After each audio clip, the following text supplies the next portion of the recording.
Hello everyone, this is Defense Politics Asia and this is the Frontline Changes Report for the past 24 hours, 938 and for the 18th of September.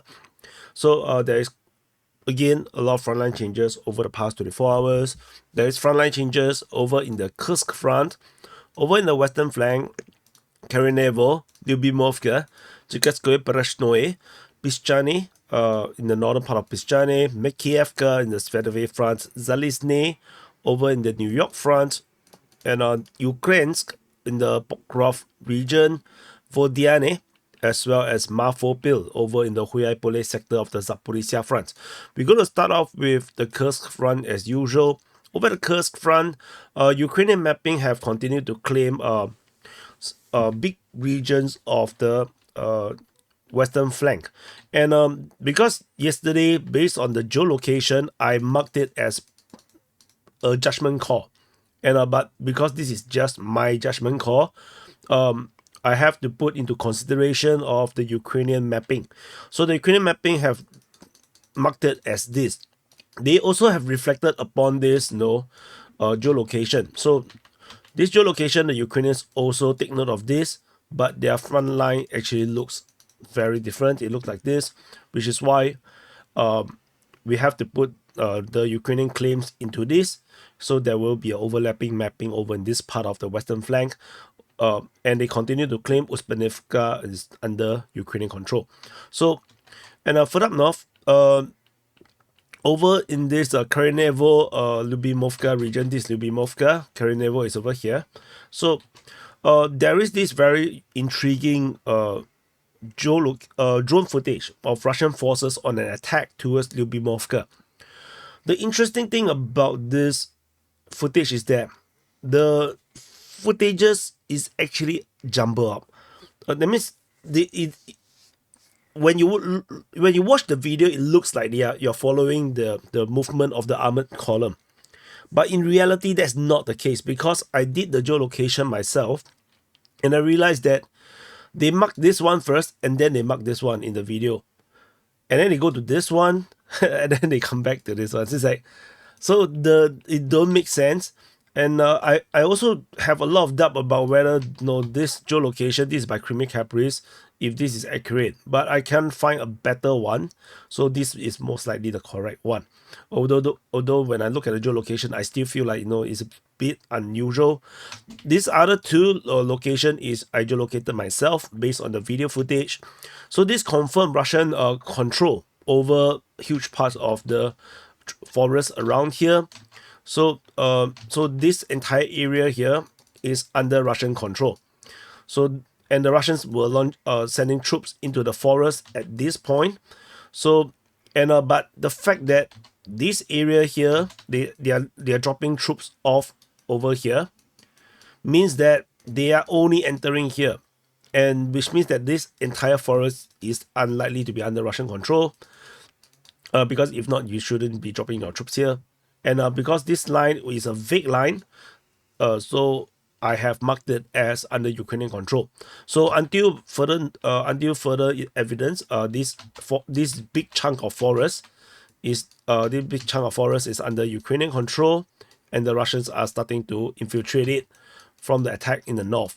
But even this attack in the north, from the video footage, just don't make sense, which is why I took a long time, probably half an hour, going through trying to find alternate places, but I just cannot find a better one. So the reason is because if we put into sequence, the Russian forces drive the armored vehicle this way. The next identifiable place is that they are going down this open ground between the two massive strip of forest. Don't underestimate this. This is actually a very huge forest. Like this stretch is more than 1 kilometers. And then this other stretch, this is like 2.3 kilometers. This is freaking huge. I got shocked when I look at the video footage like how small the tank is against the forest. I was like, what the hell? So unfortunately, the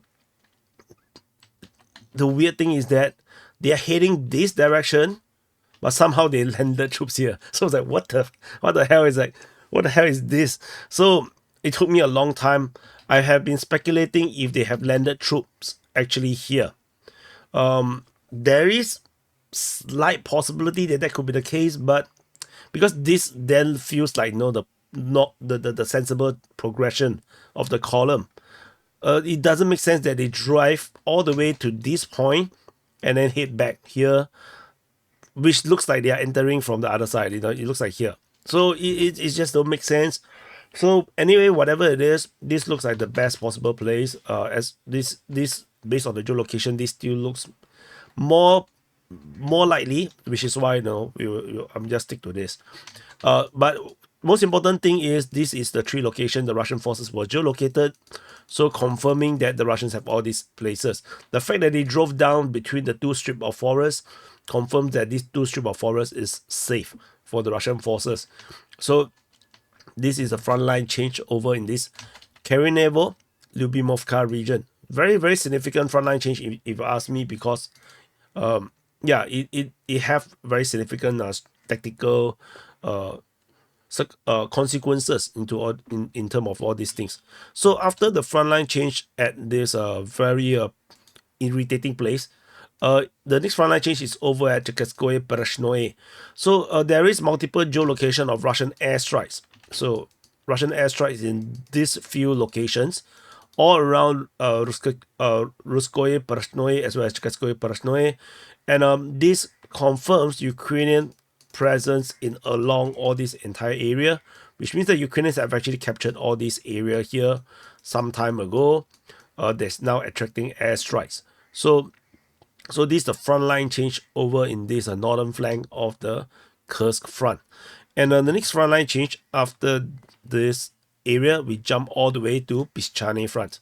So Pishchane front is over this area here, and the front line change is based on the geolocation in the north of Pishchane, and the Russian forces geolocated around at this location, confirming Russian capture or progress in this northern part of Pishchane.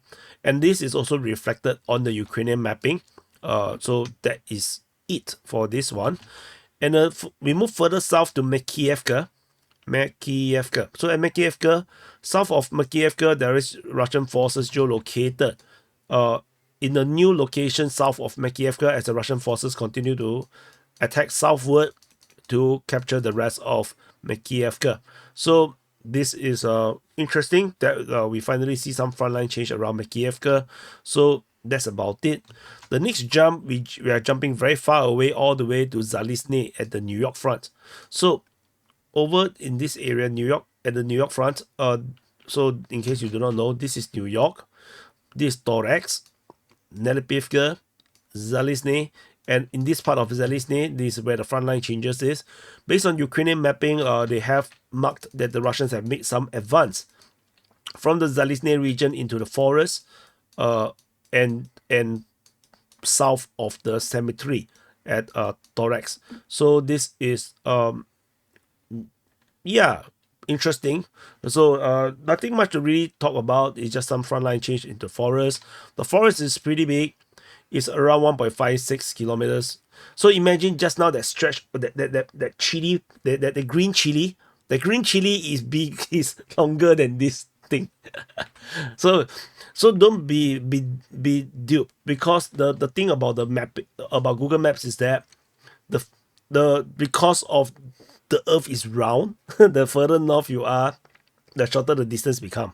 So yeah, so this is what it is. Anyway, New York front is actually a pretty small place as compared to the rest of the areas. Kursk front is actually pretty huge. So the next front line change after Zalizne is Ukraine's. So at Ukraine's, in the Pokrov front, there is progression. This is marked by the Ukrainian mapping from the northwest of Ukraine. The Russian forces have made progress, and they are advancing into the northern flank of Sukharine. So the Russians are probably going for the high ground around here. There's some kind of a hill region here, so the Russians are probably heading for it, and this will also allow them to hit the railway and cut the railway. Although the railway, I don't think is working right now. So this will then allow them to follow the railway northward to the rear position of Selidove, and leading all the way up to Pokrov. But of course, I don't think they'll go that way because it's a bit of a big round. So Anyway, that's it from Ukraine's. The next frontline change, we jump to Donetsk front at the Vodyane region. So on the north of Vodyane, there is geolocation of Russian forces marking further expansion of control by the Russian forces, and this time around they have secured the northern buffer zone for the create a buffer zone for the northern part of Vodyane. So yeah, so this is a continued consolidation of the position by the Russian forces in the Vodyane region. So and the last frontline change is over at Makiivka in the Zaporizhzhia front. So we have reports of fighting at Zaporizhzhia, and in the Vuhledar region, uh, in the Zaporizhzhia front, yesterday, and so apparently this attack is actually near Makiivka. So because the geolocation that we have shows that the Russian forces conquer the entirety of the Dacha region in the Makiivka region. So Makiivka is the small little village over here, southeast of Vuhledar, which is a major transport hub for this sector. So yeah, it remains to be seen if the Russians were going to continue to push on to Vuhledar. If they do, then it will be a shocking development. But tentatively, the Russians never seems to go for Vuhledar, but it is a pretty interesting location to go for. So anyway, that's it. So these are all the frontline changes report for the past 24 hours. So press the subscribe button, share this to everyone you know. You spread the words. Apparently, I feel like there's still a lot of people who watches the Ukraine war reportings on YouTube, but they don't really know DPA's presence, or they have never really experienced the DPA experience of me pronouncing lousy Russian or Ukrainian words. So anyway, you need to let them destroy their ears. So invite them to come and watch. Anyway, thank you for watching. Press the like button, subscribe. Check out the latest breaking news. Also, again, coming back from Lebanon. And I'll see you guys in the next update.